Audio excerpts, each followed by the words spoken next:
जैसे जैसे ठंडियों का आना शुरू हो रहा है उसी तरीके से उत्तर प्रदेश की राजधानी लखनऊ में लगातार डेंगू मरीजों की संख्या भी बढ़ रही है। एक तरफ सरकार की तरफ से तमाम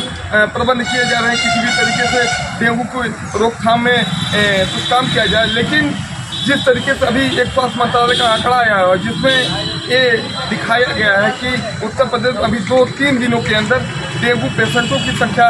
2000 से 2200 दिखाई गई है। एक तरफ डेंगू पेशेंट जहाँ पे सरकारी हॉस्पिटलों में अपने इलाज के लिए जा रहे हैं, जहाँ पे उनके लिए बेड की कमी हो जा रही है, और प्राइवेट हॉस्पिटलों में भी उनके इलाज में समस्याएं आ रही हैं, और ये एक बड़ी समस्या है। इसे लेकर और स्वास्थ्य मंत्रालय की तरफ से एक नई गाइडलाइन भी जारी की गई है कि डेंगू से बचने के लिए लोगों को ये आगाह किया जा रहा है, लोगों को एडवाइस दी जा रही है कि वो मच्छरदानी का प्रयोग करें, साथ ही साथ गंदगियों से दूर रहें, पानी ना जमा होने दें। इन्हीं बीच में डेंगू पेशेंटों की बढ़ती तादाद को लेकर इस पर बात करने के लिए हमारे बीच में कुछ शख्सियत मौजूद है। हम उनसे बात करेंगे और जानेंगे आखिर में जिस तरीके से डेंगू पेशेंट लगातार बढ़ रहे हैं इसको किस तरीके से रोका जाए और इसमें किस तरीके से सुधार किया जाए। तो सबसे पहले हम बात करने के लिए तैयार हैं हमारे साथ डॉक्टर एस.पी. सिंह जी। हम उनसे पूछेंगे कि जिस तरीके से अभी जल्द में लखनऊ में डेंगू पेशेंटों की संख्या लगातार बढ़ रही है, तो इससे आप क्या करेंगे? ये सबसे बड़ी बात यह है कि अब जहाँ हम खड़े हुए हैं जानकी 4 नंबर चौराहे पे,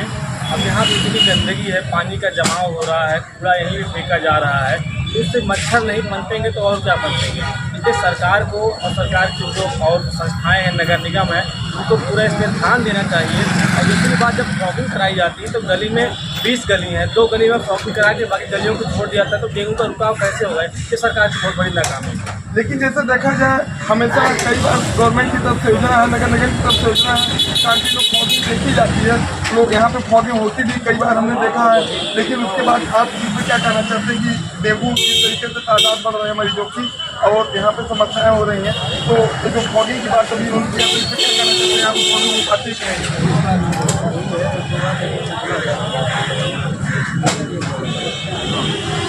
तो जिस तरीके से डेंगू मरीज यहाँ पर अभी 2-3 दिन के आंकड़ों में दिखाई पड़े हैं, तो और इसे लेकर सरकार की तरफ से भी एक नया आंकड़ा आया है कि 2100 से ज़्यादा 2-3 दिनों से डेंगू पेशेंट पाए गए हैं, और इसे लेकर आप क्या चाहते हैं कि सरकार से या और भी तरीके से क्या मदद होगी जिससे इसको खत्म किया जाए? सरकार ने साफ सफाई पर थोड़ा ध्यान दे जो है ज़्यादा और जैसे कि ये भी समस्याएं आ रही हैं कि डेंगू पेशेंट जितने सरकारी हॉस्पिटलों में जा रहे हैं उससे ज़्यादा प्राइवेट हॉस्पिटलों में जा रहे हैं, जिसके आंकड़े नहीं हैं, और जिस तरीके प्राइवेट हॉस्पिटल में डेंगू पेशेंट पहुँचते हैं और उनके साथ जिस तरीके का एक पैसे को लेकर जिस तरीके से उनका फोटो होता है, क्या क्या करना चाहिए? देखिए, जब डेंगू हो जाता है किसी भी आदमी को, तो सरकारी संस्थाओं या सरकारी हॉस्पिटल के पास इतने बेड नहीं होते हैं या इतना नहीं होते हैं, उनको एडमिट करना पड़ता है, और जब वो प्राइवेट में जाते हैं तो उनका आर्थिक और सामाजिक शोषण किया जाता है। और इसलिए एक प्राइवेट हॉस्पिटल में अगर एक डेंगू पेशेंट एडमिट हो गया तो कम से कम उसका 50,000 का बिल आता है। इससे इतना लोग भयभीत और पीड़ित हैं कि सरकार को एक ऐसी योजना बनाकर, जैसे पहली बात है कि डेंगू की कोई दवा है नहीं, अब उसकी कौन सी दवा चला जो 50,000 1 लाख तक पहुँच जा रही है, तो सरकार को विचार करना चाहिए और देखना चाहिए कि क्या क्या चीज़ें हो सकती हैं इसमें, और उसमें बदलाव करना चाहिए। ये मेरा सुझाव है सरकार।